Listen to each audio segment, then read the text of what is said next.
Welcome to another episode of Conversations with Coaches. This is a stakeholder-centered coaching production where we believe everyone deserves a stakeholder-centered leader. My name is Brandon Mergard. I'm the CEO of Stakeholder-Centered Coaching, and I will be your host for today. Today is a special day because it is the season finale of our opening season, which means we're going to do something a little bit different. For the first episodes, what we did was we brought on some of our best coaches. It has been a wild ride having a long kind of open conversation with them about how their careers develop. And in each episode, you probably heard me say, send me an email to podcast@mgscc.net with whatever questions you have. Well, today, instead of having a one-on-one conversation with one coach, I'm actually going to have a conversation with all of you based on some of the questions that have been submitted. What I have in front of me is a list of questions from you, the listeners, that you want to talk about. So for today's episode, we're going to go down that list and have a little conversation with each of you about the questions that you've submitted. A quick disclaimer, I'm going to respond to these from the stakeholder-centered coaching perspective. So let's box in what I'm attempting to do and not attempting to do. What I'm attempting to do is share the stakeholder-centered coaching perspective to some of these challenges that you've sent to me. So what I'll do is I'll share my insight, I'll share from my experience, I'll maybe share some stories, maybe a little bit of humor, but the goal is to say, here is our perspective on this. And sometimes here's simply my perspective. What I am not attempting to do is to set definitions for the industry.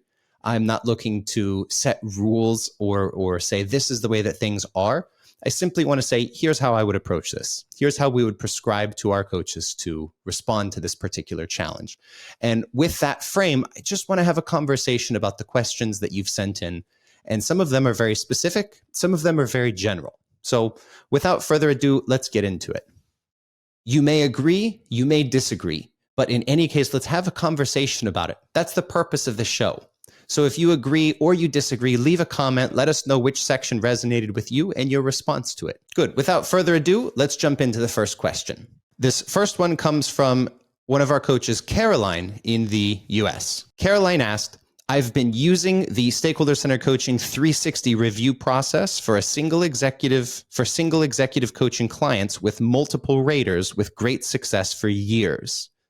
Recently, I was asked to conduct 360 reviews for a leader's team of direct reports, which is 15 colleagues, and would like to know how you scale the 360 interview process for larger groups. Now, before I finish reading this question, I want to just share the insight that typically when we're doing stakeholder-centered coaching, we're working with about 6 to 12 stakeholders is generally a good number. You don't want less than that because if someone leaves or if someone gets transferred to a different team or project, gets promoted out, it can affect the coaching. You don't want to have too many stakeholders because then your processes become very bloated. There's a lot of feed forward. It's a lot of parsing suggestions to make the action plan. It's a lot of stakeholders to keep up with. And generally, we find 6 to 12 is a good number. So already, as I see this number 15, I'm thinking, wow, this is going to be a hefty engagement. Good. And I would like to know how you scale the 360 interview process for larger groups. The individual interviewing process is time consuming. Yeah, it is. Albeit very impactful. And I'd like insight about what tools to use to scale the process for multiple individuals at once. All right. Well, this is a strong opening question. For those of you who don't know me yet, I got my start in this organization with 360 assessments, specifically with the Global Leadership 360 assessment, or GLA 360. So I'm always up for a conversation on 360 feedback. Caroline, to start, I would say we know 360s are a great way to initiate a coaching engagement because it can give you a benchmark of how the leader's effectiveness in specific areas is currently being perceived. Two standard methods of 360 feedback that we use in stakeholder-centered coaching are behavioral interviews and structured 360s. For those of you who are not familiar with the terms, the behavioral interview is when you have a one-on-one, semi-structured interview with respondents that asks about the leader's strengths, their potential areas for development, perhaps the areas that bring out the best and the worst in the leader. And we generally ask what advice the respondent would have for the leader if they were the leader's boss, mentor, or coach. The structured 360 is a more objective instrument that's generally including competencies, specific behaviors, possibly some verbatim feedback that comes at the end of the survey. And they're typically built on rigorously studied leadership frameworks. They're thoroughly validated, and then digitally distributed as surveys with some kind of report that's auto-generated. So right away, you can probably see the richness of the interviews as well as the scalability of the structured 360. But before moving forward, let's actually talk about the function of feedback, or the function of these tools and the precise purpose that they serve, because this gives context for how you scale. At face value, the function of the tools is feedback. But feedback for the sake of feedback doesn't go so far in leadership development. Actually, the opposite is true. Too much feedback, especially without a plan to make some meaningful change in that area, can leave the recipient feeling deflated at best, or depressed, or even angry at worst. So what purpose then does feedback serve? In stakeholder-centered coaching, and that's where my expertise is, so I don't want to speak on other coaching methodologies, but in stakeholder-centered coaching, feedback serves one singular focus, and that is to select the most appropriate growth area. It's selecting an appropriate growth area. That's it. We're not here to understand all the transgressions of the leader or to air out their dirty laundry, to smoke out pinch points in a relationship. We're not here to make anyone feel bad. We simply want to collect feedback so that the growth area we select is important to the leader, it's important to the stakeholders, and it's important to the organization. I think of this kind of as the triple bottom line for coaches. And that's it. Nothing more, nothing less. Now, the implication here is that there is a definitive line of diminishing returns on the time the coach spends collecting the feedback.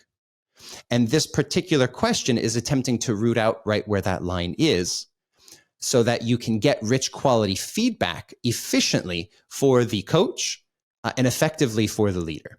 So that's the lens that we're looking at these tools for as we think about scaling. So this particular question from Caroline is focused on the behavioral interviews, which tend to take 20 minutes or so per interview, 5 to 10 minutes before and after for logistics like prepping for the next interview, reviewing the notes that you just took, or even moving office to office. When you factor in different schedules and different time zones, variable reliability for individuals showing up on time or showing up at all, then 15 respondents in question giving the 15 respondents in question, giving them 20 to 30 minute interviews can easily add up to 20 or more hours of work when you factor in administration, scheduling, the rescheduling that's going to take place with some of them, writing the report. So you can very quickly soak a lot of billable hours just getting to the starting line where you have some feedback. So here's where we start answering the question directly. And I would say let's explore some 4 considerations. Let's call them approaches. Some 4 approaches that you can think about for scaling operations to reduce your time investment while still collecting the feedback that you need to select the appropriate growth area. The first approach I recommend would be sort of a hybrid approach. This would be collecting feedback through both a structured 360 tool first and behavioral interviews second. Of course, you can do this any which direction you like. That's my suggestion, is structured and then the semi-structured behavioral interviews, or quantitative and then qualitative. So that structured quantitative 360 would be deployed to all respondents to collect the objective feedback. And I always recommend having some verbatim questions at the end. In the GLA 360, those questions are: what are the leader's strengths? What areas could they stand to benefit from developing? And then any additional comments. So 3 simple questions with verbatim responses. Using the data from the structured 360, you can start to identify gaps in the feedback, or you can start to identify particular respondents who you may benefit from having a further conversation with. So in this way, the structured 360 is for everyone. The behavioral interviews are for a limited number of respondents to, let's say, color in the lines of the objective feedback. So in your case, you have 15 respondents. You may choose to do the 360 with everyone and then choose to interview the manager, a few direct reports, and maybe a peer or two. But that right there already cuts your number by half, maybe more. By using the digitally distributed survey to do the heavy lifting, you can kind of collect 80% of the relevant feedback. And then you can do the final 20% of the feedback or the heavy lifting through the behavioral interviews. And that will give you quality feedback without investing a great deal of time interviewing each and every respondent. Now, if you're hearing this at home, you're probably thinking, well, hold on a minute, Brandon. Isn't everyone's input valuable? Well, yes. Yes, it is. In fact, I agree with you. And if you are a seasoned veteran of conducting behavioral interviews, then you'll know that generally the majority of what you hear is going to be repeated across respondents.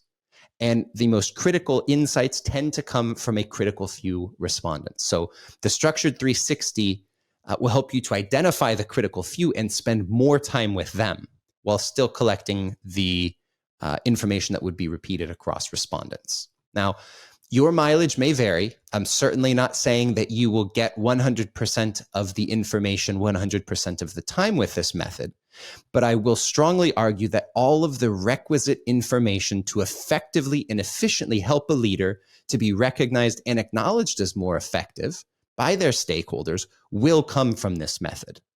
So again, not saying you're going to collect everything, but I am saying that for the trade-off of time and input, you're going to get everything necessary to be an effective coach. B, you and the leader and the stakeholders are going to save an inordinate amount of time. So I'm happy to be challenged by you in this. I'm happy to hear alternate perspectives. Share that in the comment, or of course, you can always email me, podcast@mgscc.net. Okay, so we've got the first approach, which is the hybrid approach. The next one I would recommend, I would sort of term as a mass production approach. So here you will simply be a behavioral interview factory for a day or maybe two. This method is very useful if you either aren't certified in a structured 360 tool, or if you're just insistent on behavioral interviews and you simply want the most efficient way to collect them. So in this approach, you would set aside 1, maybe 2 days for behavioral interviews. Generally, I will plan to be on site for teams that are largely at one location, and I'll park in a conference room. I'll bring my lunch, my coffee, my water, whatever, and I'll just plan to camp there for a day. In advance, I'll have my assistant schedule with each respondent to conduct back-to-back interviews. So I will anticipate 15 to 20 minutes of interview, 5 minutes at the front, 5 minutes at the back, which means I can have up to 10 minutes between respondents. And then in an 8-hour day, I can, in theory, process about 16 interviews. So that would work for your situation, Carolyn, presumably. But personally, I make it a 9-hour day and I take a few, maybe 3 or 4 15-minute breaks. So in this way, I can get a lot of them done in one big run. But again, your mileage may vary, and it really is going to depend on your ability to plan and be administratively efficient. And for that, I would always recommend having an assistant. But before you go and do this, I do want to say that there is a distinct concern that you'll want to address with this approach, and that is listening fatigue and memory retention. So I suggest, if you do this, to consider recording the conversations so that you have notes for later review, or having a second person. It could be your assistant, another coach, it could be a research assistant, to support the note taking. So if you are in that same room asking the same questions about the same leader all day, you're going to struggle to capture and retain it all. Have a second set of ears with you to support good notes capture. Good. So we have hybrid approach. We have this mass production approach. And the next approach would be just purely digital. I'll share a personal story on this one because I'm a big advocate of structured 360s over behavioral interviews, meaning generally I will use just 360s and skip the behavioral interviews. Why? It's because of our why, actually. We believe everyone deserves a stakeholder-centered leader. And feedback is really the first step on that pathway. But when feedback is expensive, then becoming a stakeholder-centered leader becomes a bit less accessible. So as a result, I generally tend to push harder towards accessibility, and that just dovetails nicely with the scalability of structured 360s. However, I do want to give a big fat shout out to my first guest of the season, Bill Zeeb, who was my coach back in 2018, 2019, and really challenged this assumption and really moved me from the position I was in before. My structured 360 results came back. It was the global leadership assessment. It was all I needed to move forward, pick an important goal, and go with it. Now, Bill, in his infinite wisdom and prowess as a coach, practically twisted my arm to conduct the behavioral interviews. And I was reluctant because I just wanted to focus on efficiency, and I knew I had a good communication pipeline with my stakeholders already. So Bill really pushed for this. And, after he brought me my report, I became a much more firm believer in the power of the behavioral interviews. Really, it was a transformative experience to hear what people had said that wasn't necessarily included in a 360 and maybe wasn't fully communicated in the verbatim comments. So while I'm still an enormous proponent of using structured 360s wherever possible, I do now believe that if you are working with a top tier coach, if you have the funds, if you have the time, do a behavioral interview, just take the time to get it done. From an insights perspective, you will not regret having done it, but I can't promise you that you won't regret what you find out about yourself. So good luck with that. It's definitely my recommendation, and do with that what you will. So this purely digital approach really relies on accepting that you will get what you need from the structured 360, and then just deploy it to all those respondents. In general, this is the most cost efficient. And in fact, to make it even more cost efficient, you can use our inventory from the GLA 360 to create your own survey for free online to distribute. You can use whatever platform offers some free trial, whatever. You can plug our inventory in and then run it for free because it's already out there. That's how committed we are to this. So again, you can email podcast@mgscc.net and we'll send you the inventory and the scaling so that you can conduct this absolutely for free on your own. And while you will definitely miss out on the deep insights from using the official tool like normative scaling for benchmarking and a few other things, you will get the bulk of the value, which is the feedback that serves its purpose to select a high value growth area. Great. So we've got one more approach. And the final approach, I think of this as an asynchronous qualitative approach. So this approach is a strong contender for time efficiency, but anytime you have to parse through qualitative data or do your thematic analysis, you are likely to sink a lot of time into that. So on average, yeah, I'm comfortable saying on average, this is very time efficient, but the outliers, when you get too much information from particular stakeholders or have too many stakeholders, I should say a lot of stakeholders, then this would be only the second most efficient. So with this approach, you take the semi-structured interview questions that you had prepared for the complete interview, and you just make it a structured interview. Fairly simple. As a standard rule for this approach, it would be distributed asynchronously, and that's largely through email. So you can send an email to respondents, ask them to respond as honestly and comprehensively as possible, provide the questions you want them to answer, and see what they write back. Again, these questions for us tend to be, what are the leader's strengths? What are the areas that they could stand to develop in? Which environments bring out the best? Which environments bring out the worst? And if you were this leader's boss, mentor, or coach, what advice would you have for them? So we take these questions, drop it in an email, send it out, get the responses, and do your analysis there. And what winds up happening is, although you'll have a similar amount of information to parse through and analyze, as you would with the behavioral interviews, you skip a lot of the administration, the scheduling, the commuting, the rescheduling with some people. And so this can be very time efficient, still processing qualitative information. Good. From a logistics perspective, I generally would send these emails out on a Monday, send a follow-up on a Wednesday, and then personally follow up with individuals on Thursday, close the collection by Friday, do my analysis over the weekend, and within an 8-day, Monday to Monday, let's say 7 to 8 days, around Monday to Monday, I've collected all the feedback and produced the report for the leader.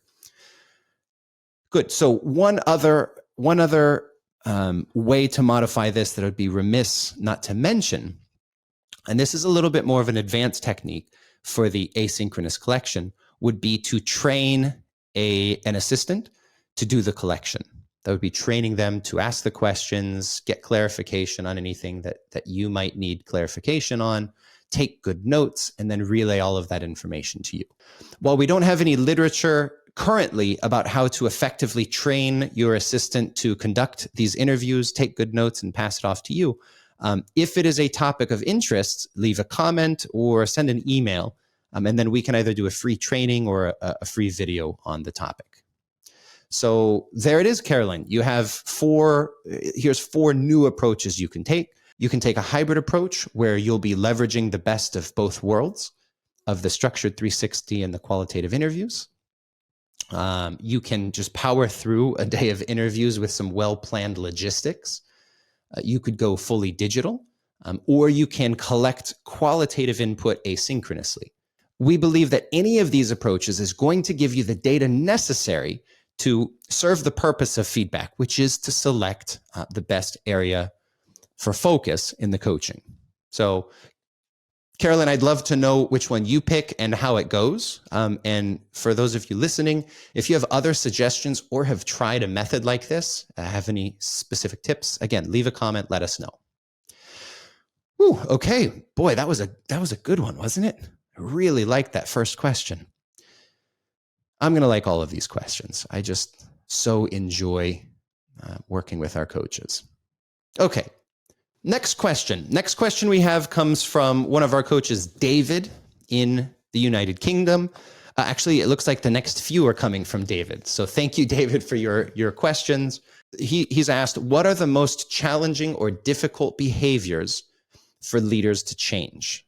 I would say that while it is reasonable to assume that certain behaviors are more difficult for certain leaders than others, to my knowledge, we don't have any indication that any specific behaviors are on average more difficult than other behaviors. We do, however, know a few things about the behaviors that leaders choose. One lesson we have that comes from the book Triggers is that certain triggers in your environment can amplify the challenge of changing certain patterns of behavior. In brief, certain environmental triggers can lead to the feelings or the thinking patterns that lead to certain behaviors. And I think a good example of this is people who try to stop smoking, right? One of the first things that they're told to do is don't hang out with other smokers in places where they're smoking or in places right after they've smoked, because the smells, the sights, all of that is going to trigger certain thinking and feeling patterns that are going to drive urges towards a particular behavior. So knowing what these are and then optimizing your environment for a leader can be a very strong contribution to make as a coach. One way to uncover this is to ask during those behavioral interviews, what environments bring out the best in the leader? What environments bring out the worst in this leader?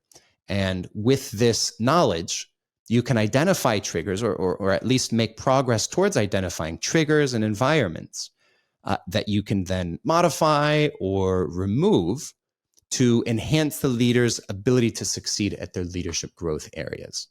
The first lesson comes from triggers, and I think the next lesson that we can learn comes from the behaviors that are most selected by leaders.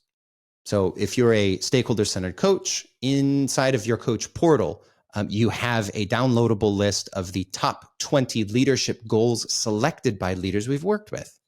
And this gives you rich insights in terms of what people are actually focusing on. And, David, it's not going to tell you which is more difficult than the other, but what it does tell us is that these are these are largely the behaviors that are most challenging for leaders to self-overcome, right? Because they have hired a coach to help them work on this.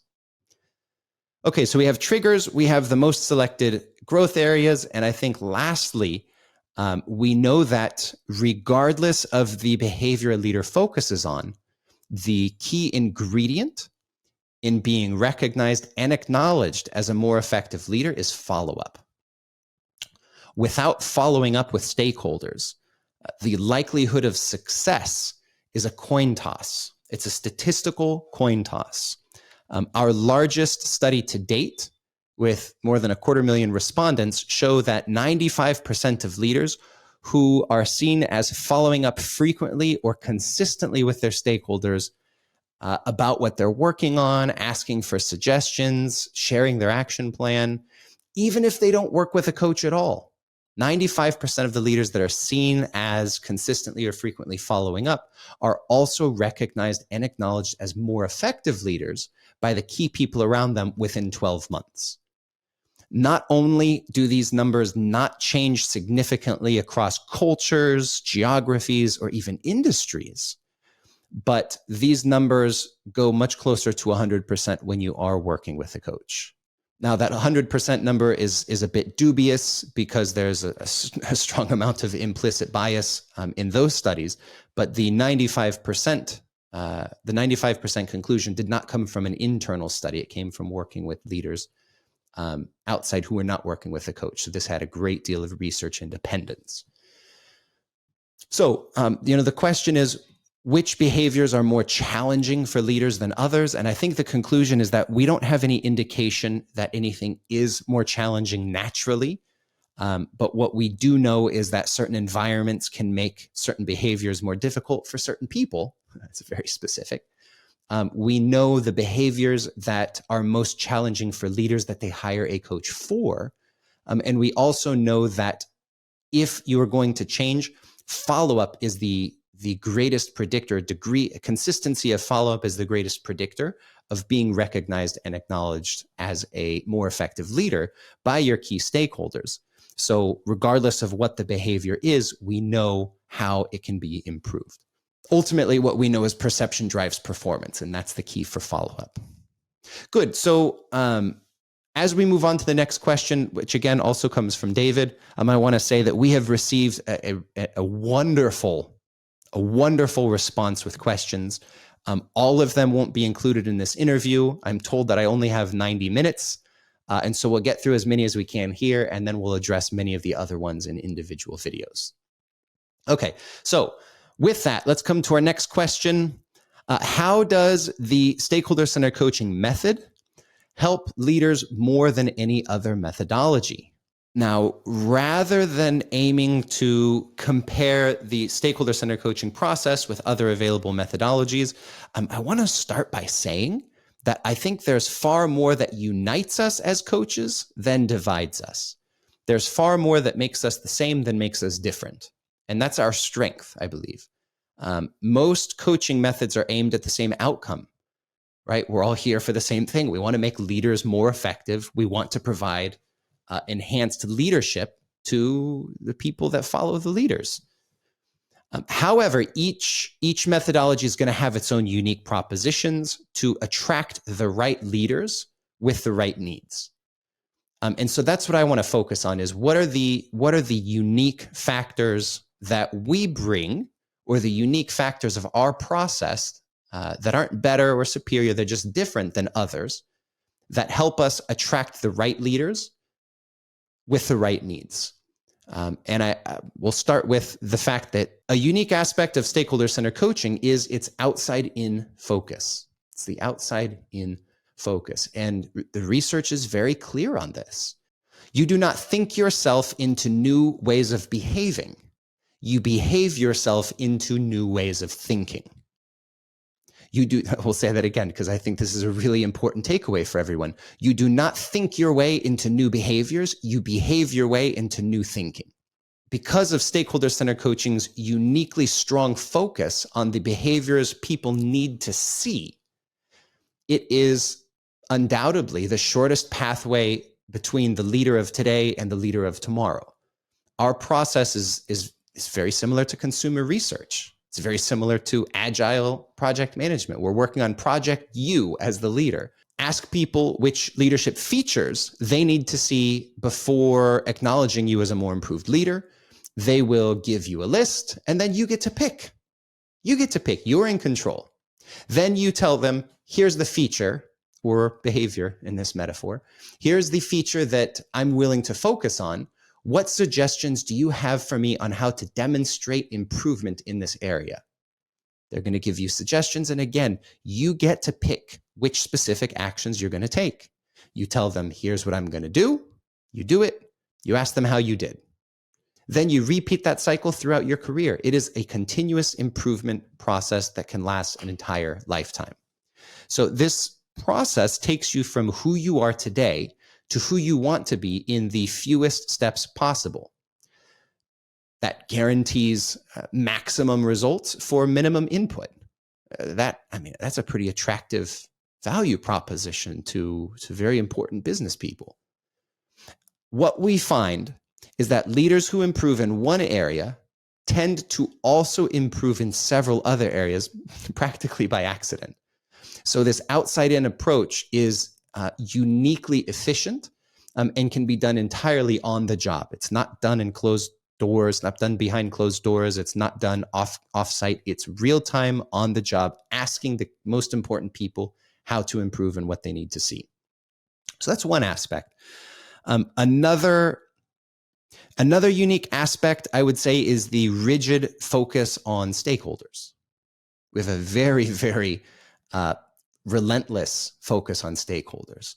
And in fact, our measure of success is whether the stakeholders recognize you as more effective. We are very unique in assessing that change from the eyes of the stakeholders. Why do we do this? Well, again, the research is very clear. The greatest indicator of an effective leader is that people are willing to be led by you. And in fact, if no one's willing to be led by you, you're probably not very effective as a leader. I think that's almost self-explanatory. Their perception of you, their being your stakeholders, their perception of you is what drives that willingness. And the strongest predictor of affecting that willingness is, as we said, the consistency of your follow-up in which behaviors you're working on and how to improve in them. Good. And I'll take this moment to just call out the fact that there's only two non-negotiables in stakeholder-centered coaching. Everything is variable except two things. Number one is that you will actively involve stakeholders in your leadership development. And number two is that you're going to measure results. That's it. Everything else is negotiable. But this brings me to what I would say is a third point of uniqueness, and that is measuring results. At stakeholder-centered coaching, we are known for our world-class measurement system. And it's not complicated. In fact, I'll tell you exactly what it is, and you can use it today. We ask the key people around the leader what changes they've seen in the leader's effectiveness. We do this on a -3 to +3 scale. And then we add up all the responses and we divide by the number of responses. Then we add up all the scores and divide by the number of responses for one average score that lands somewhere between -3 and +3. That simple -3 to +3 scale has completely changed the coaching industry for the better. And of course, we have Marshall Goldsmith to thank for that. Now we ask a few more questions and whatnot, but there's nothing to stop you from using this very simple instrument to assess change today. And again, for free. I've just told you exactly what to ask and how to measure it. We also provide a more comprehensive, but still very simple tool to our certified coaches and clients called the mini survey. Measuring results is a must for stakeholder-centered coaching. It's a must for those who want to become a stakeholder-centered leader. So there it is. We focus on changing outside in behaviors before anything else. We focus on stakeholders and we measure results. It's not right or wrong, not better or worse, but it is a more effective and more efficient tool for leaders who want to be recognized and acknowledged as key stakeholders. Next question. What are the likely behavior changes expected in the future, the next 12 to 24 months? I think this question is asking about the sustainability of change. Specifically, as I interpret it, it seems to be asking about how sticky the behavioral changes made through the coaching are, and can we expect them to still be around or to naturally revert back to the old behavioral patterns 12 to 24 months after the coaching is finished? So that's how I interpret this question. And I'd say that there's two answers to this. The first is that we don't have comprehensive, robust research on the year-on-year sustainability of behavioral change. Now, that doesn't mean that we are without practical data, but I do want to be clear about the limitations of our knowledge on the topic. Now, the second answer comes from that practical data. And this is from thousands and thousands of engagements. It's from observational data, from tens of thousands of leaders, and certain indicators we can extrapolate that we can look out and make a reasonable and well-informed inference from. So let's start with the latter. There are no indications in our research, academic or applied, that suggest stakeholder-centered coaching loses potency over time. In fact, quite the opposite is true. Both our academic and applied research have very strong indicators that coaching improves over time. Okay, now this is limited in scope between 12 and 18 months, but the social science research and even machine learning research shows that creating these feedback and feed-forward loops can drive continuous improvement without any definitive wall where your returns become diminishing. We also see this in other fields as well. So again, there's limitations to these conclusions, but there's no reason to expect a loss of effectiveness over time. However, there is one glaring piece of evidence that shows almost the precise moment that behaviors and the change made through coaching where it becomes unsustainable. And that is the moment that leaders stop applying the stakeholder-centered habits that they've developed with their coaches. For whatever reason, they're busy or they've changed projects, whatever. Leaders who stop involving stakeholders, stop following up, stop continuously developing, asking for suggestions, sharing their action plan, they start to be seen as decreasingly effective leaders. That doesn't mean less effective than when they started, but less effective from whenever their latest measurement point was.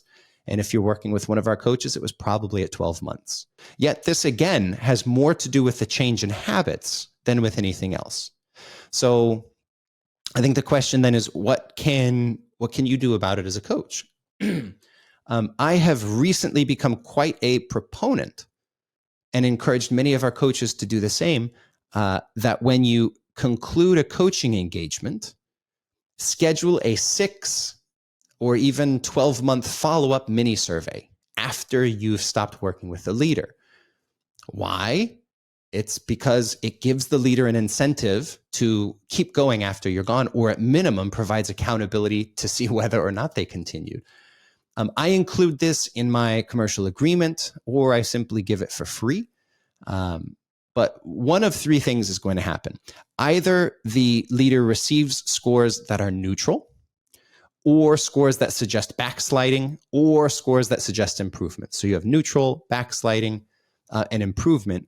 And in the former two situations, you have a very strong basis for continuing to employ your services. Maybe it's a full coaching engagement, or more ideally for the leader would be just some monthly accountability calls. In fact, I have seen some of our coaches make these group calls. So they have a historic group of the clients that they've worked with in the past. And when they graduate from their coaching, they'll say, yeah, come and join my group once a month. We get together for an hour and hold everyone accountable. So this is another thing that you can do, but you will only smoke that problem out with a follow-up mini survey. In the case where a leader has continued to improve in your absence, well, that's fantastic. That's exactly what you wanted to have happen. You now have a very compelling case study to write for yourself about the long-term impact of your coaching. And by the way, if you go this route, drop me an email, because I'd love to be a part of writing or distributing that case study, even just calling it out on this podcast, because we do need more knowledge on the sustainability of this behavioral change. But aside from the case study, additionally, given your 6 to 12 months of rapport with the leader, you have a very strong basis for discussing cascading your services outward or downward. Outward might be working in a peer team, or perhaps another functional unit or project team, or downward would be involving their direct reports through team stakeholder center coaching. So in a perfect world, we conclude an engagement and the leader is disciplined enough to just keep continuing the habits they've established. But as a coach, you do not have to be a sideline observer. You don't have to be a bystander in this. You can actually not leave this to chance. You can play an active role in sustainability by having that conversation. Hey, before we finish our engagement, let's decide how we're going to assess your ongoing success after I'm gone. A 6-month and a 12-month mini survey, and that will ensure your progress is sustained, or that we can make course corrections fast enough to avoid backsliding entirely. Next question. Why do some leaders resist change? Well, I have some news for you. It is not just leaders that resist change. We all do. Why? It's because change is hard, and hard things are easy to resist. I'm sure at least the majority of you have heard the quote that there's no growth in the comfort zone and there's no comfort in the growth zone. Therefore, your success at continuous improvement as a leader will become a function of both your ability and your willingness to be uncomfortable. And that's a takeaway from this.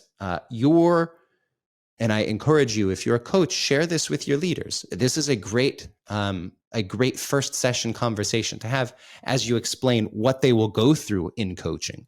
Their success at continuous improvement as a leader is a function of their ability and their willingness to be uncomfortable. So at any point in time, any point in your coaching, you can assess your comfort levels. You can help the leader assess their comfort levels. And if anyone is feeling nice and cozy and warm and situated, it's probably time to raise the stakes and set bigger goals. So this whole animal really comes into focus when you see how, at face value, how uncomfortable stakeholder-centered coaching appears. What do you mean I have to tell other people what I'm working on? And why do I have to ask them for suggestions? And why do I have to let them determine whether I've improved or not? That's uncomfortable. When you help a leader see that their effectiveness as a leader is a simple reflection of how others perceive them as a leader, it becomes clear how important it is to involve them, albeit it will be a bit uncomfortable. So if your success then is a function of your ability and willingness to be uncomfortable, what can you do about it? And more importantly, what can we as coaches, or how can we as coaches coach others to improve their resilience to overcome that resistance? My first suggestion is to embrace discomfort. Embrace discomfort. Now, you might be thinking, well, Brandon, I think I might already be doing that. Great. Let's do a quick litmus test to find out. Do you do cold showers every day? Do you put on your running shoes first thing in the morning and just hit the road, rain or shine? Do you meditate regularly? Do you follow a strict diet for non-medical, non-aesthetic reasons, but simply to demonstrate control over what goes into your body? This is not a comprehensive list, but if you answered yes to any of these, you very well may be someone who actively embraces the discomfort. So what does this actually mean, and how do you benefit from it? Embracing discomfort means making an active and intentional choice that leads to an unnecessarily uncomfortable conclusion. So I'll give you an example. I lived in Asia for about a decade, a little more than a decade. I lived in Asia for a decade in one of the most population dense cities in the world, Seoul, South Korea, where I ran our APAC and EMEA regions for certifications. Now, coming back from the ruins of the 1950s on the backside of the Korean War, the country has made a truly remarkable comeback to become one of the world's largest economies. But you can imagine that through that very, very rapid and largely unexpected development, that roads and traffic conditions were not well thought through. They were built a bit more reactively than proactively. So traffic is beyond a nightmare. There's the scene of the story. Now, my lovely wife, in her gentle kindness, gave me feed forward one day that I had started to become a bit impatient. And okay, so her words were a little bit more than a bit impatient, but you get the picture. Okay, so she said I'm impatient. So the first thing I did was, again, wisdom out of triggers, wisdom from the book Triggers. I started to look for the environments where my impatience flared up. And boy, oh boy, traffic was a pretty big contributor. My downtown office was a little more than a kilometer from home, but it took more than an hour to drive each day.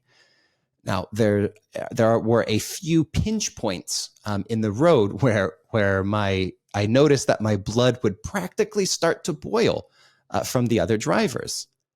So I started making it a goal each morning and on the way home to find ways to set myself back.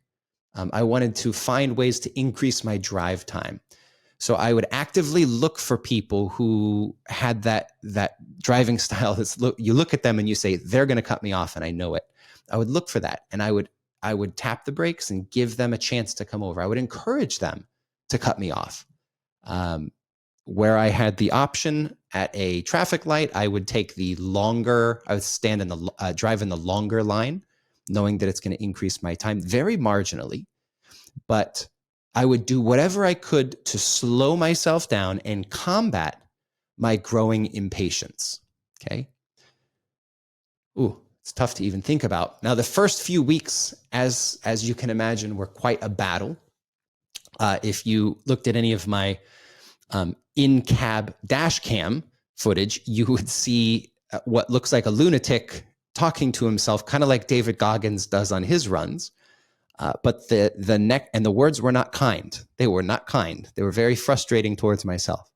But the next few weeks, the words became kinder. I started saying, "Good job, Brandon," letting that person over. I would start to rewrite a narrative from, "Oh, this jerk cut me off," to, "Oh, I'm going to let this person over because maybe they have an important meeting that they didn't plan well for." And so by doing this, I embrace the discomfort of my impatience by actually leaning into it and pushing in the opposite direction. So what does this do for you? Well, what it does is it gives you affirmation that you are able to exert your willpower over your behavior and even over your emotion, over your responses in any situation.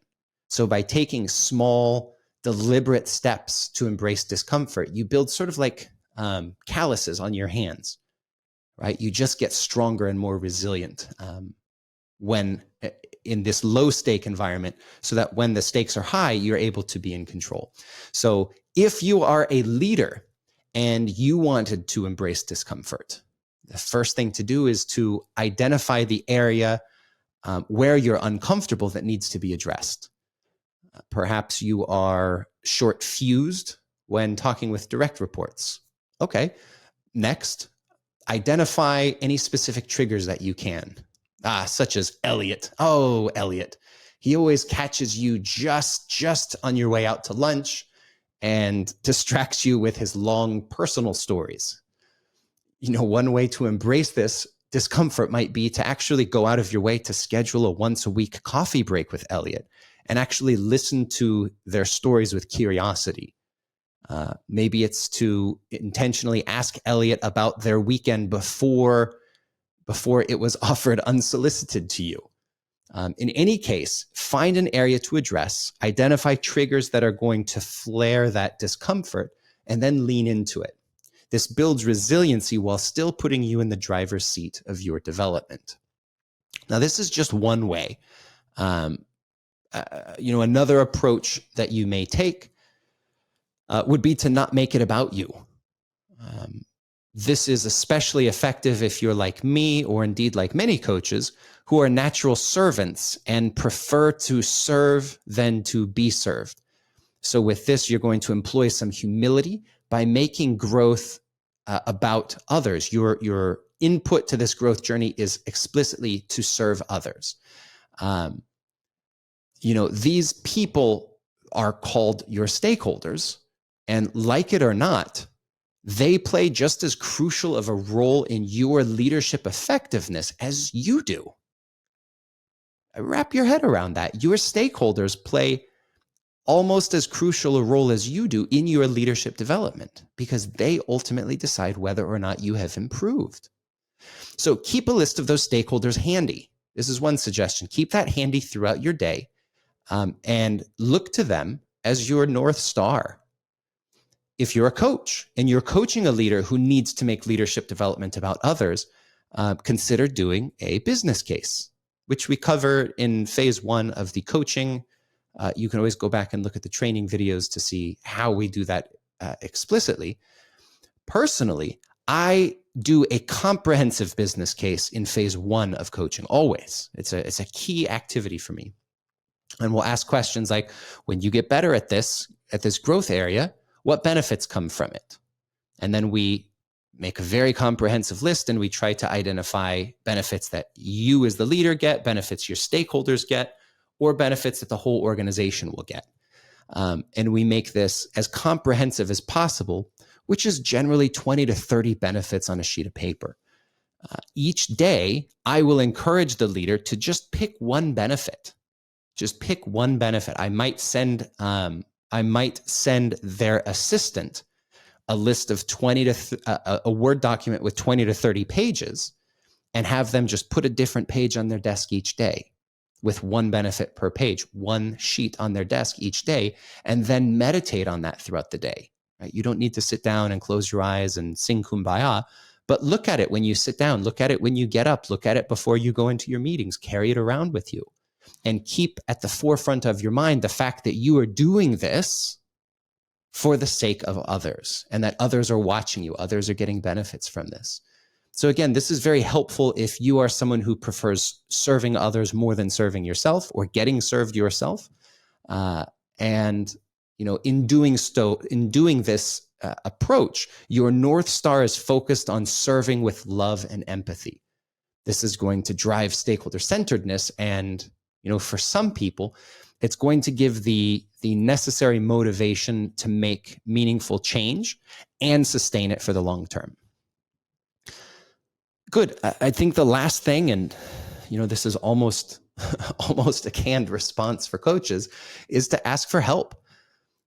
If If you need help, that's exactly what your coach is here for, to support you, to provide accountability to you, to shorten the overall learning curve required to grow yourself.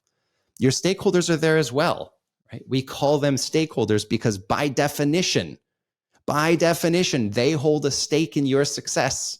So lean on to them when you need help.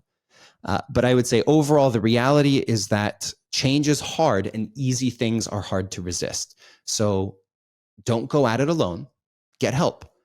Don't focus solely on your discomfort, but try putting your focus on the ways in which you are serving others through your efforts. Or simply embrace the discomfort to build the calluses necessary to improve your resilience to discomfort daily in small, low-stakes environments, so that when the high-stakes environments come up, and it really matters, you're able to exert the discipline and willpower that you need. The next question is how to measure the impact and ROI of leadership programs. And this question comes from our coach Lubna in Morocco. This is a good question, and it's one that Marshall and friends have attempted to answer in Leadership as a Contact Sport. And it was even summarized in a piece called Follow-Up Learning plus follow-up equals results. It's written like a math equation. Learning plus sign follow-up equals sign results.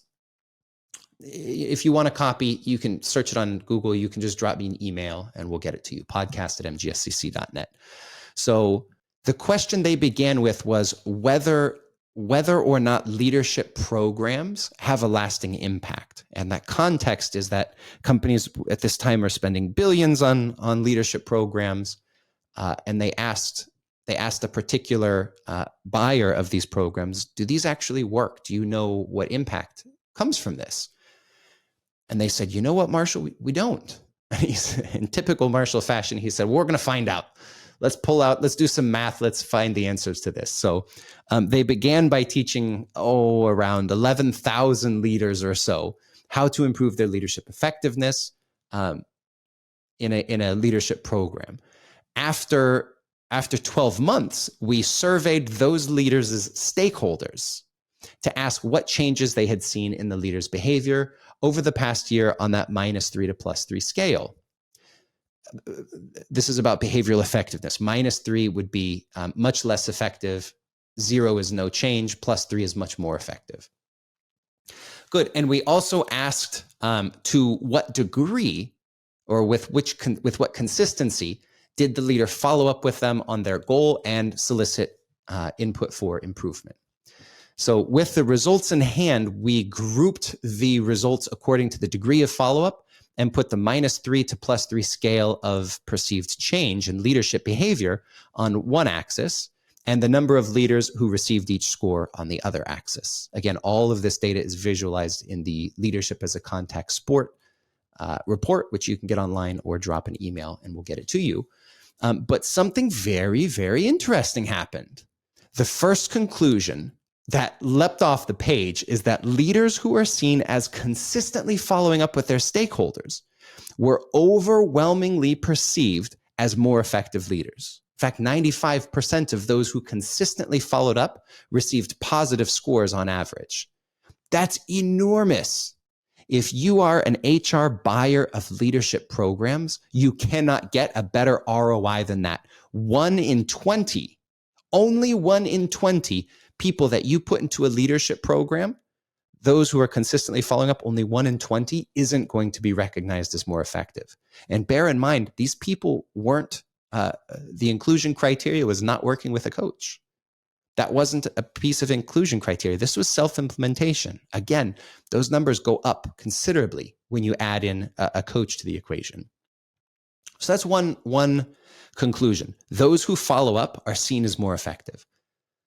The second conclusion is that the likelihood of being seen as more effective was strongly correlated to the degree of follow-up.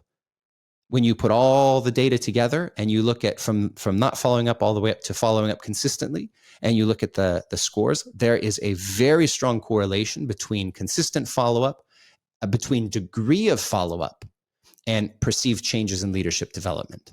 That means if you're not following up, you are not seen as more effective. And if you are following up, you are very likely to be seen as more effective. The last conclusion that was both predictable yet still a bit shocking, the strength of the data, was that leaders who were seen as inconsistent or infrequent in their follow-up had no better than a coin toss chance at being seen as more effective, regardless of what they did, regardless of what books they read, regardless of what programs they attended, regardless of what happened day to day.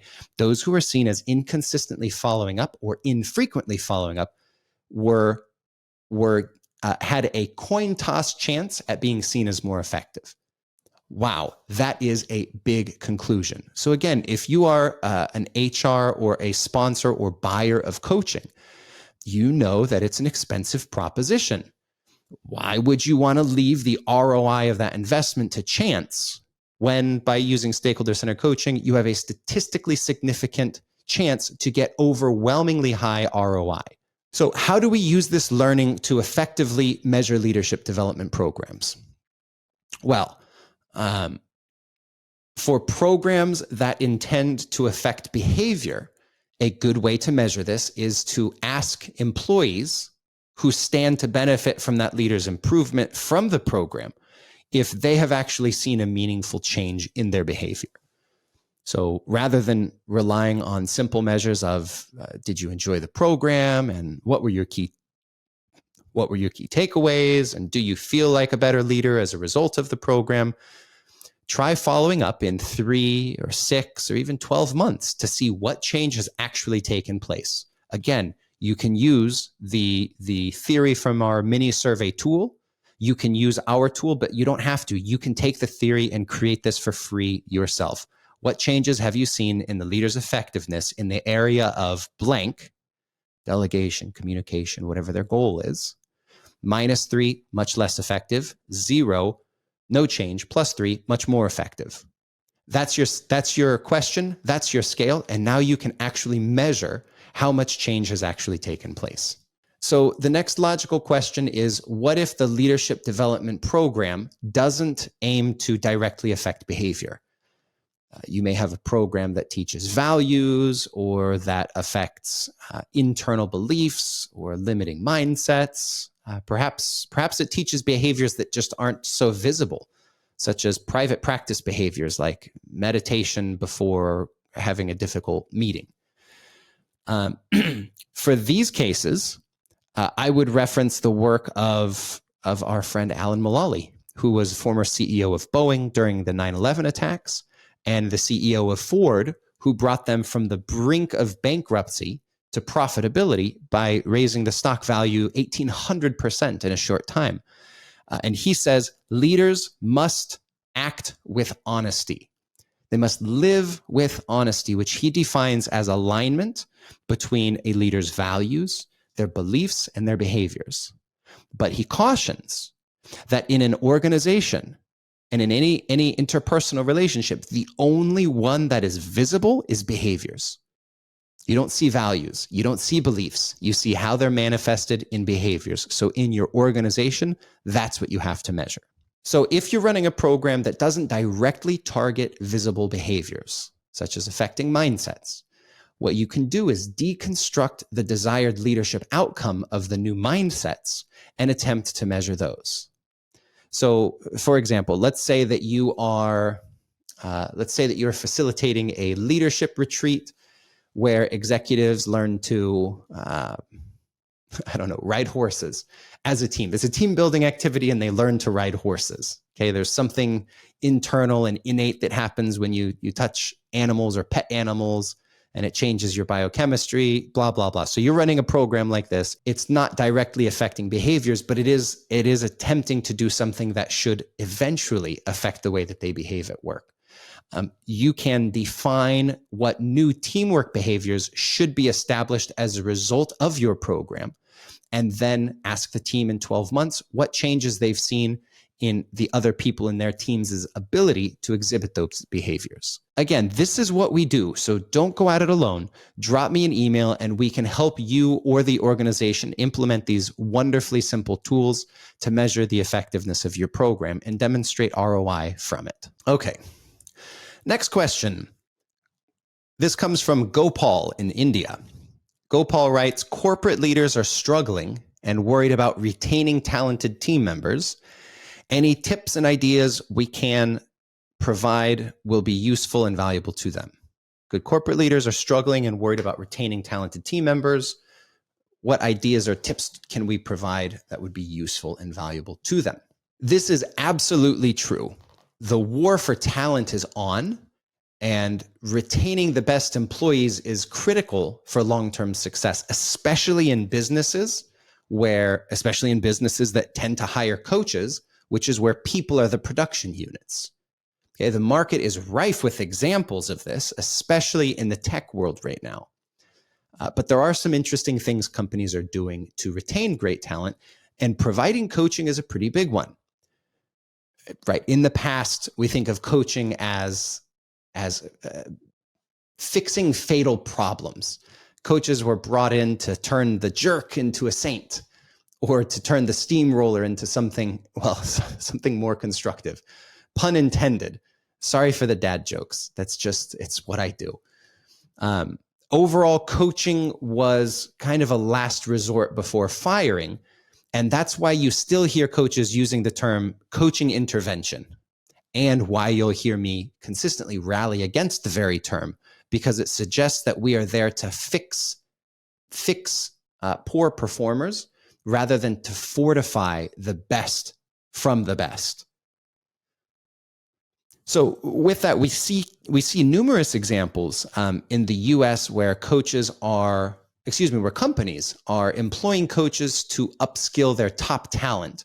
And I would say Europe is really leading the way, as we're seeing large organizations institute policies, right down to the policy level, to institute coaching as an employment benefit.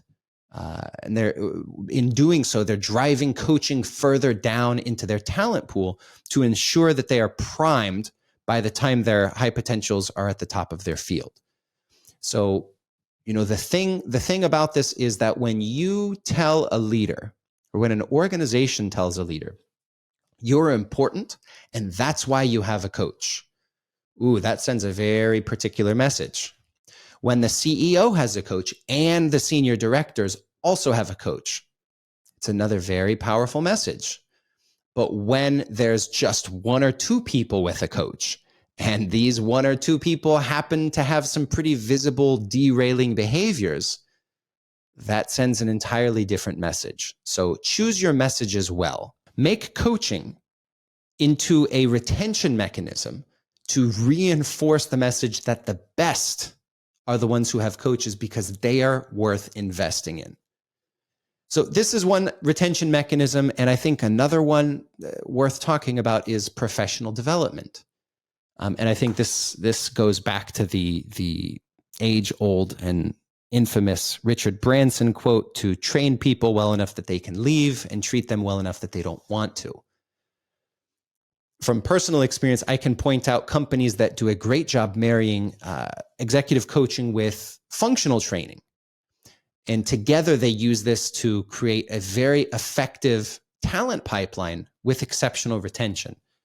So I'll call to an example one tech firm that has a platform that undoubtedly everyone here is using.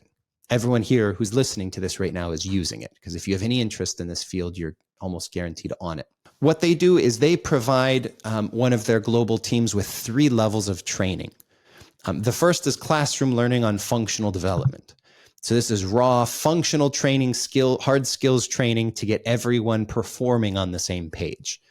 Once you move up to level 2, you continue your classroom training and you get a coach to support your implementation on the job. So they're pumping you full of knowledge. Once you move to level 2, they're not just giving you that classroom learning, they're making sure that you're getting coached to apply this on the job. This is a great application of the 70-20-10 model that we also mirror in our coach training. Once the elite graduate into level 3, they are sent to our coach training program. And they're issued the old Jack Welch directive that if you're a leader, you have a coach and you are a coach. I love that. If you're a leader, you are a coach, you have a coach and you are a coach. So they're sent through a custom tailored version of our training program where they work hands-on with a stakeholder-centered coaching master coach to get certified, but with a little bit of a twist. On the final days, they bring in 2 other members from level 2 that they're going to be coaching. And we work with them on the final days of certification to get them all the way through phase 1. It's like a speed run through phase 1 of stakeholder-centered coaching. And then we mentor them for the next 6 to 12 months as they coach others in their team. Okay, so they are learning how to coach. First, they are learning the hard skills. Then they're getting coached on the hard skills. And then when they reach level 3, they get hard skills in coach training that gets pumped back to level 2. So they have this very nice pipeline where they're using marrying coaching and professional development as a retention tool. And their team is phenomenal, both as leaders and as functional performers. We've been doing this with them since maybe 2016 or so with impressive results. And of course, their whole goal was to create a coaching culture.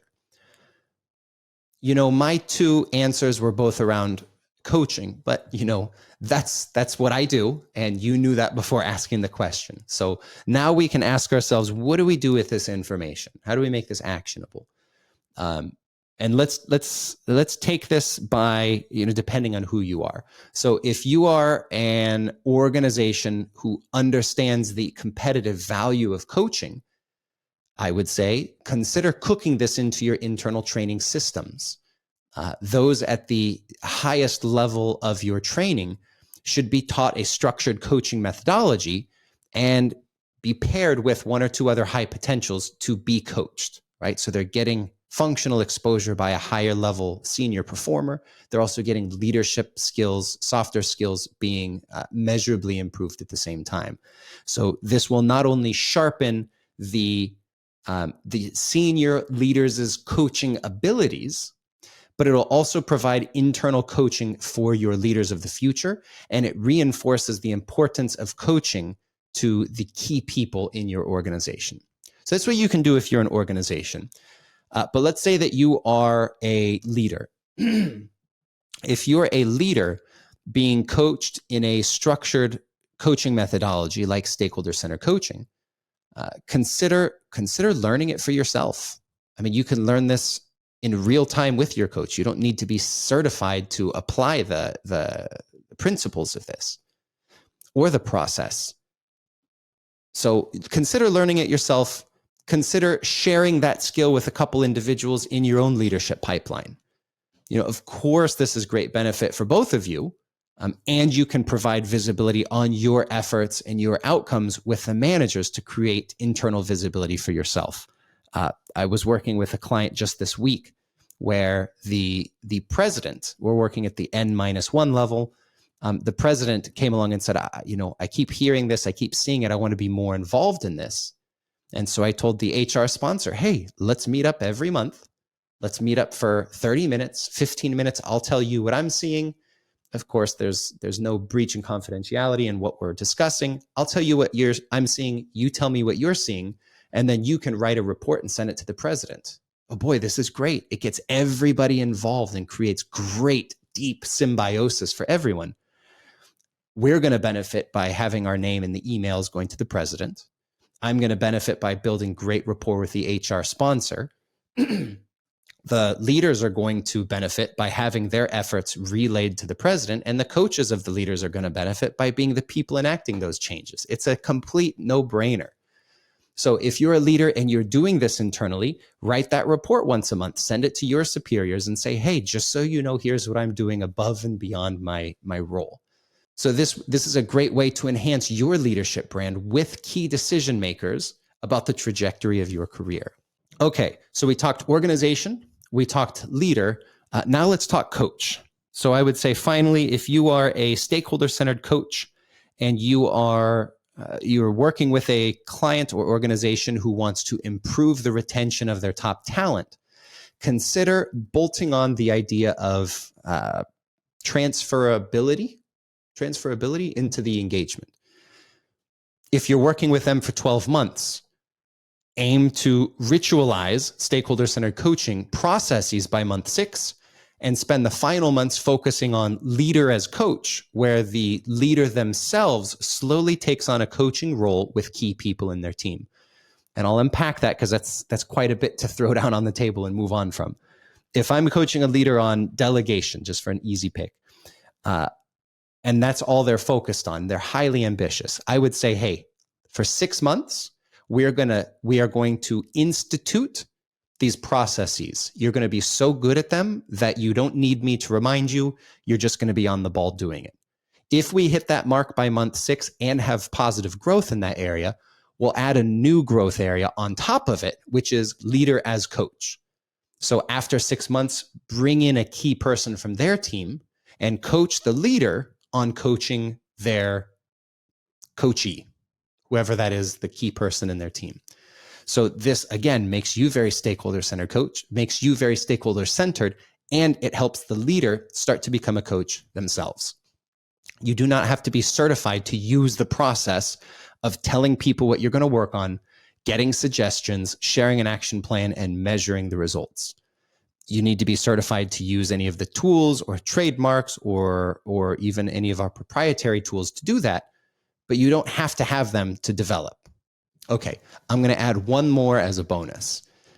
If you are an employee who has been identified as a high potential leader, or you want to show your willingness simply to grow and develop within the organization, speak to your manager about getting coached.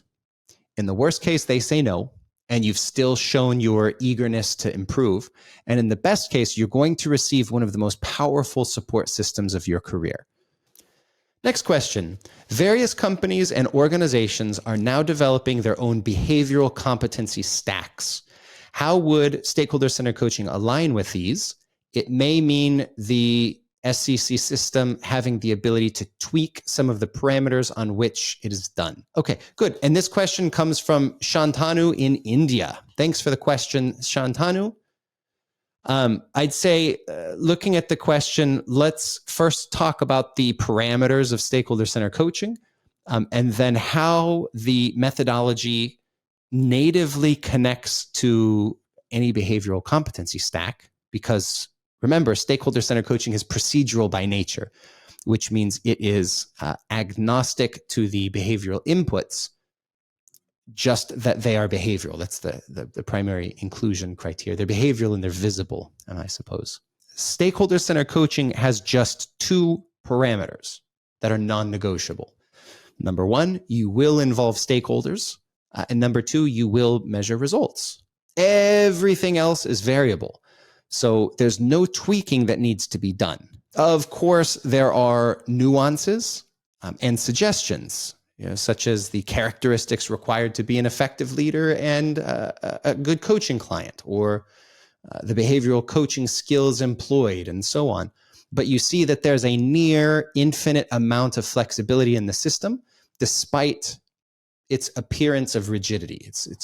It looks very rigid because the aspects that are fixed are non-negotiable, but there's far more that's flexible than isn't.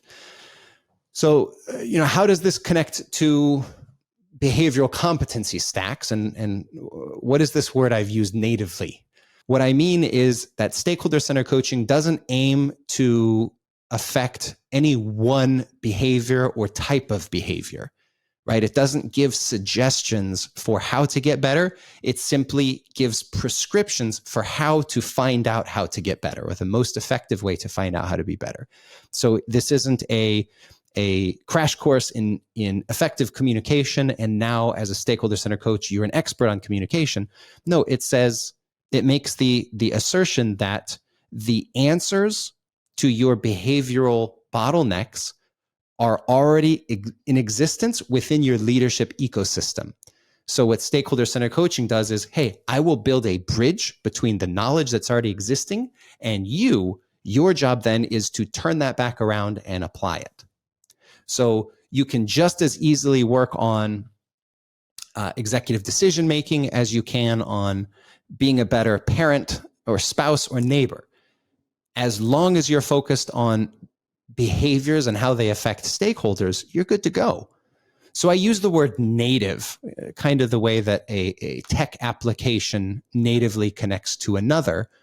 There's no special procedures that you need to take for the end user to experience the full power of both apps.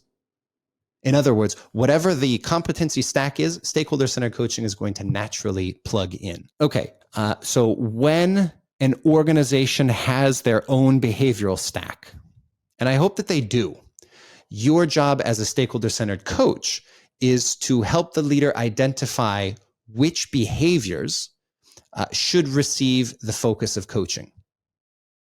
Right? So they're going to have a long list of here's all of the values we espouse, here's all of the behaviors that we expect, etc. As a coach, your job is to say which one of these is the lowest common denominator. Where do we start working? And in our training, we talk about really having no more than 2 behavioral goals. But I recommend, and indeed many of our top coaches will reinforce this as well, try and have just one goal, possibly adding another partway through the engagement. But we know that if you improve in one area, you're going to improve in many others as well. So how do you go about picking this goal? Well, as we talked earlier, feedback is a pretty good place to start. We employ behavioral interviews with key stakeholders, perhaps a structured 360 assessment like the Global Leadership 360 Assessment by Marshall Goldsmith. We'll use these tools to identify high-value growth areas or high-value behaviors to develop. And this is generally, it's an area of critical performance for the business or an area where the leader needs to be more effective and just currently isn't doing as well as they should be, or even as well as they could be in many cases. We definitely like to work more in the could be than the should be. Once you know what that goal is, that the leader needs to be more effective in, identify the key people. Ask the question, who is affected by the leader's performance in that behavior? Tell them what you're going to do. Do it. Ask them how you did. And repeat that again and again. That's the whole process. But it starts with the question, the feed forward question, what can I do in the next 30 days to improve in this particular area? Okay, so how do you pick the goal? Well, feedback is a great place to start. We employ behavioral interviews with key stakeholders, perhaps a structured 360 assessment like the Global Leadership 360 Assessment by Marshall Goldsmith. We'll use this to identify high-value areas to develop. This is generally an area of critical performance for the business, or perhaps an area where the leader needs to be effective and currently isn't as effective as they should be, or as they could be. And of course, as coaches, I think we all enjoy working more with the could be than the should be, where one is more remedial and one is more aspirational. Okay, so once you know the goal and the key people affected by the leader's performance in that particular behavior, tell them what you're going to do it, and then ask them how you did. Right? This starts with the question, what can I do in the next 30 days to demonstrate improved effectiveness in this area? After collecting the suggestions, make an action plan and share that action plan with those same people. Tell them, here's what I'm going to be working on. Here's what I'm committed to. Here's the behaviors you can look for. And then repeat this process monthly. Every 3 to 6 months, you can use an anonymous survey that asks, what changes have you seen in my effectiveness in this particular area? -3 to +3. -3 is much less effective. +3 is much more effective. It's very simple. And you can repeat this system for the rest of your career. There's no expiration date on this process. And again, it's agnostic to the inputs. And I think that's the important piece of addressing the question. Of course, as a disclaimer, I recommend working with a coach for at least the first year. This process is very much like riding a bike. You can definitely, or swimming is another great example. You can do it. You can figure it out yourself. But if you're going to be applying this for the next 20 or 30 years of your career, it's worth paying the money to get it down right the first time. As a rationale, I like to point to the $300 billion+ diet and fitness industry in America, a country where we are continually growing in size. We are expanding horizontally in ways not seen in human history. And yet we know what to do. The value of the industry shows that. We are buying the books. We are going to the programs. We are doing all the things. We are learning all the things, but we're just not doing things differently. A coach will help bridge that gap of self-implementation much further than you could yourself. So I suggest, if you are a coach, try identifying the organizations who prioritize behaviors by defining the required behaviors of leaders and work with them. Right? This is the companies developing those behavioral stacks, as you mentioned. So help the leaders discover which behavior they have the most growth potential in, who benefits from the realization of that potential, and then get down to work. Check in with the leader at least once a year after you complete the engagement to ensure that success is sustained. And then check in with the leader at least once a year after you finish the engagement to ensure that progress is still being made in your stead. So to summarize, organizations who are making behavioral stacks, or their behavioral competency stacks, who are defining the expected behaviors, those are good companies to work for and work with, because these are companies who prioritize behavior. So if you find them, try to work with them and understand that stakeholder-centered coaching will natively connect to whatever their behavioral stack is, as long as they are behaviors and not just values or beliefs. Next question, and this comes from one of our coaches, Gloria, in Singapore. She says, I am based in APAC, Asia Pacific. Compared to the US and Europe, Australia, etc., coaching is still in its infancy phase, though it's gradually picking up. Yes, and we're very happy to see that taking place and be a part of it. She says, I believe in stakeholder-centered coaching, as managing stakeholders and working with stakeholders is such an important element of success. However, the culture is more geared towards mentoring rather than coaching, and I tend to face resistance from potential clients on this. Yes, we do see that in many Asian cultures, as well as in the Middle East, where the senior executive is seen as the expert, and their mission is to hand information downward versus saying, let's collaborate to find the information already existing in your ecosystem. So the question is often, why coaching and not just mentoring? I see coaching as such a value add and being transformational to the culture and the people. So if you can shed some light on this, it would be very useful to enable coaches to break through the resistance in this space. As I understand it, it seems that the question is primarily asking about making the case for coaching versus mentoring versus both. And specifically, the case of coaching with stakeholder-centered coaching versus mentoring versus stakeholder-centered coaching and mentoring. And I think it's important to make a strong distinction here before moving forward. If you are thinking to hire a stakeholder-centered coach, you are not just getting the stakeholder-centered coaching process, you're getting the stakeholder-centered coaching process plus that coach's individual subject matter expertise, experience, education, and so on. If you want to do stakeholder-centered coaching and you happen to be, let's say, an organizational psychologist, you might want to hire a coach who has a similar experience or education.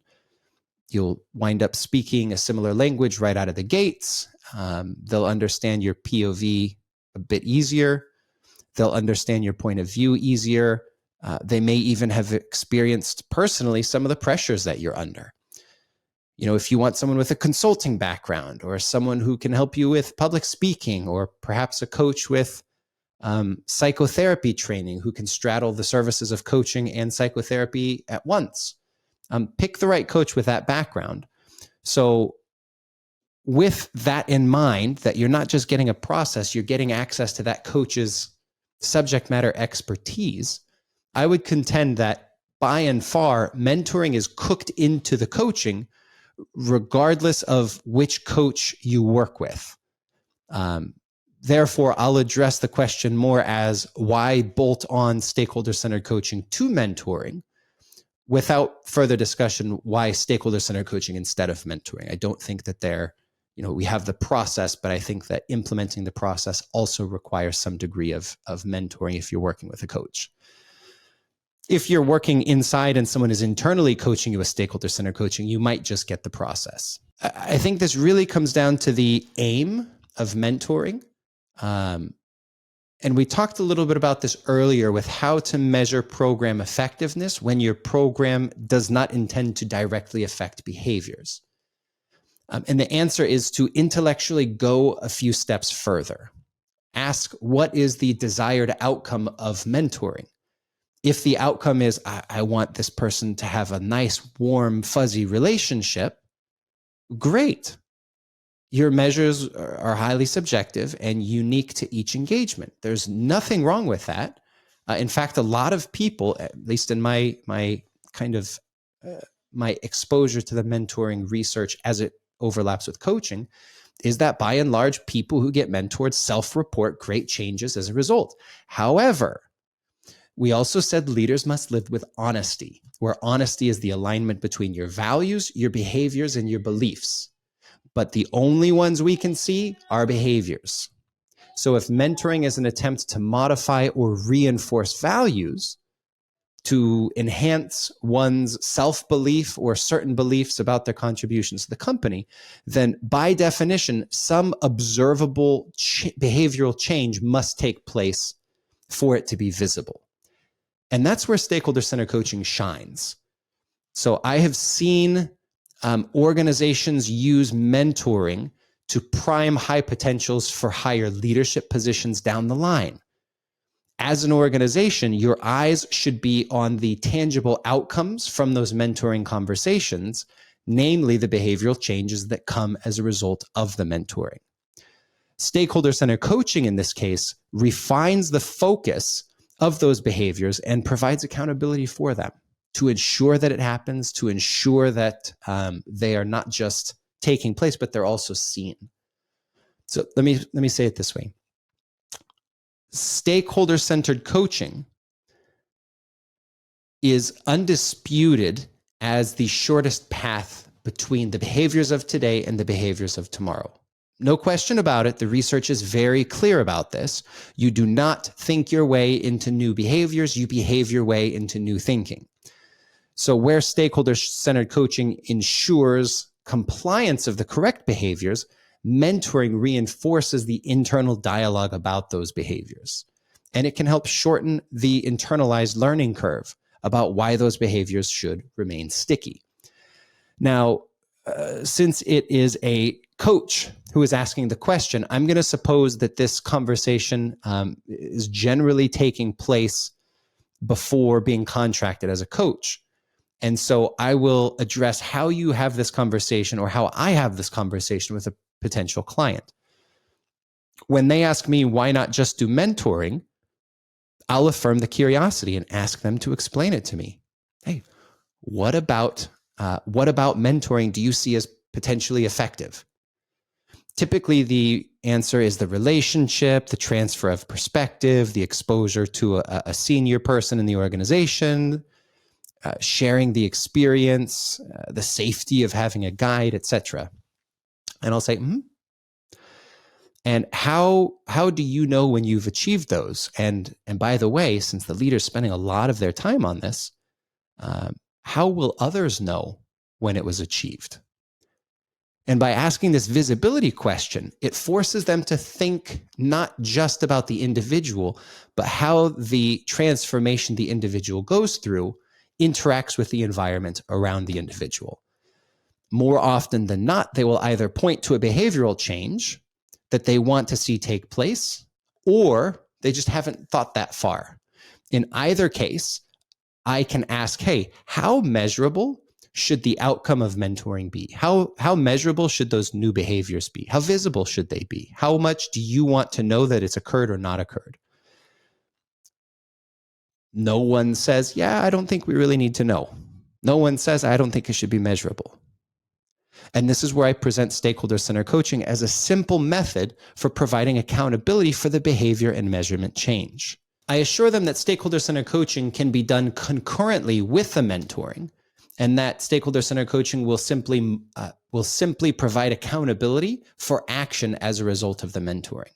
And you know what? If the mental hurdle that the prospective client is trying to climb over is that mentoring is the only thing that's necessary, you don't even need to present stakeholder-centered coaching as a coaching process. It can simply be, hey, you're going to do mentoring. I agree with you on that. You can say, hey, you're going to do mentoring. It's a great idea. You've said that the behaviors should be visible and that the leader should be accountable to them and that they should be measurable so that you are able to track the impact of this initiative. Here's how we can do that.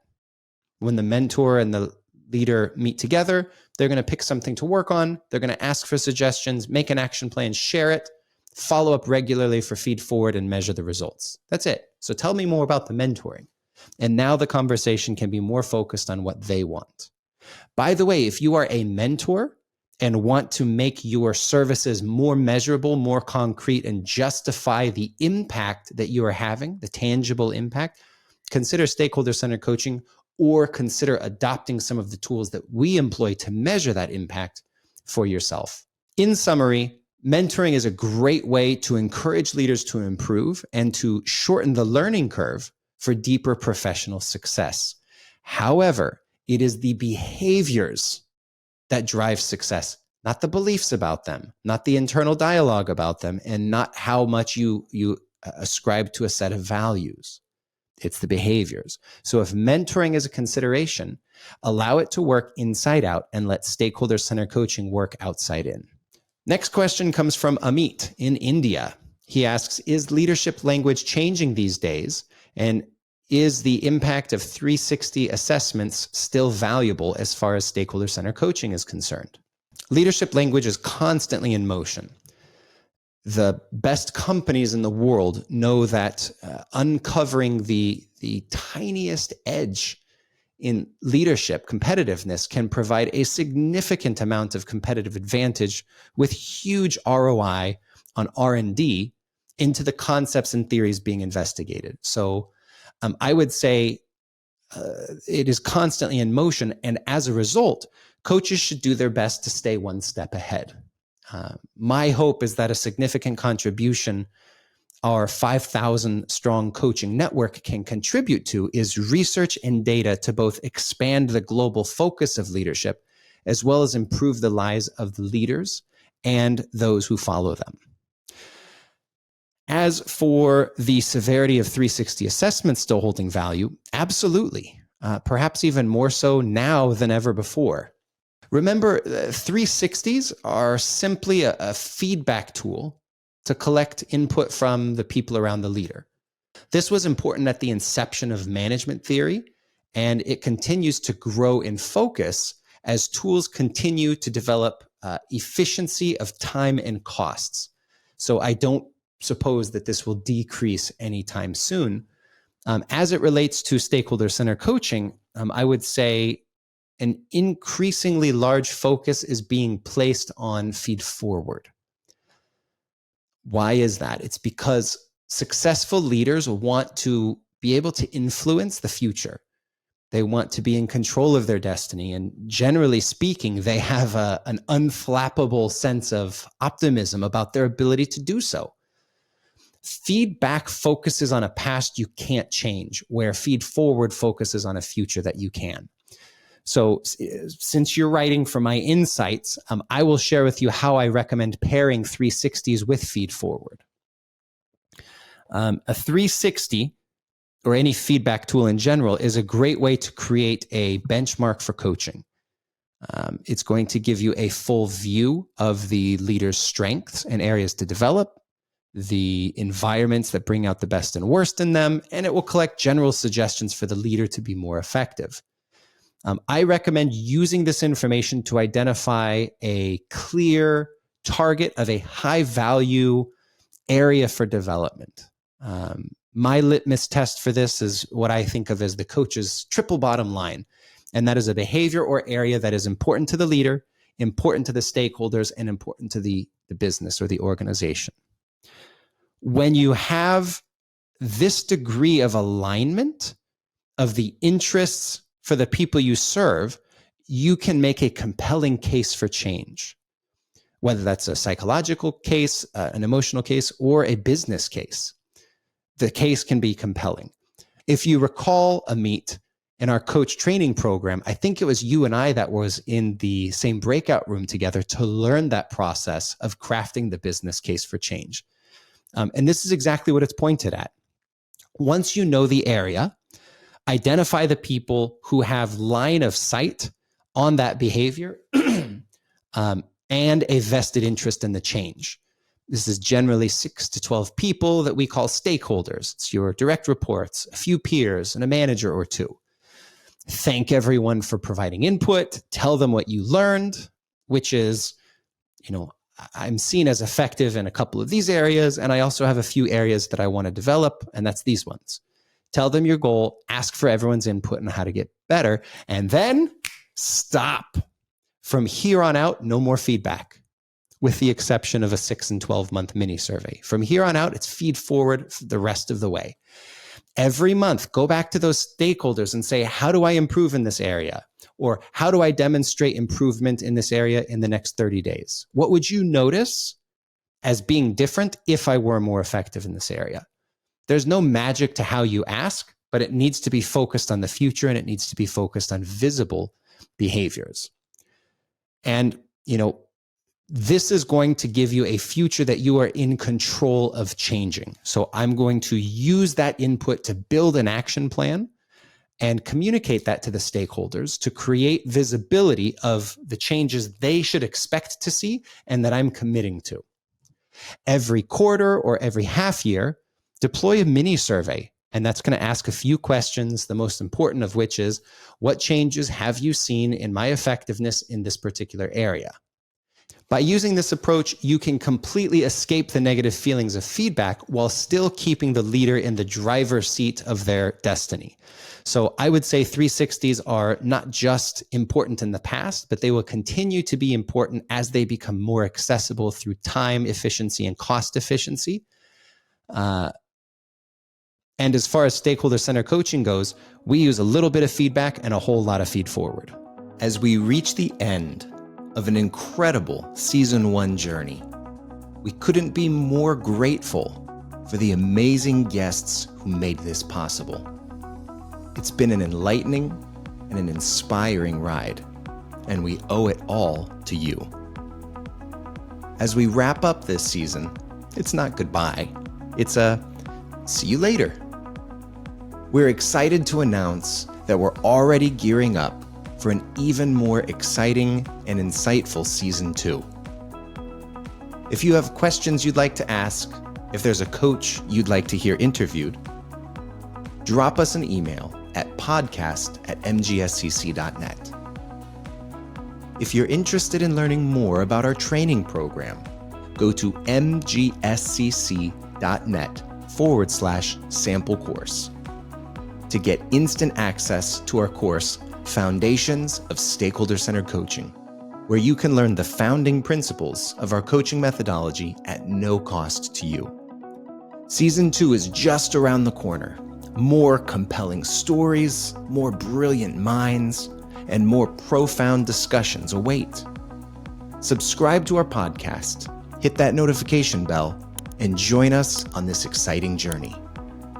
This show was produced by Stakeholder-Centered Coaching, where we believe everyone deserves a stakeholder-centered leader.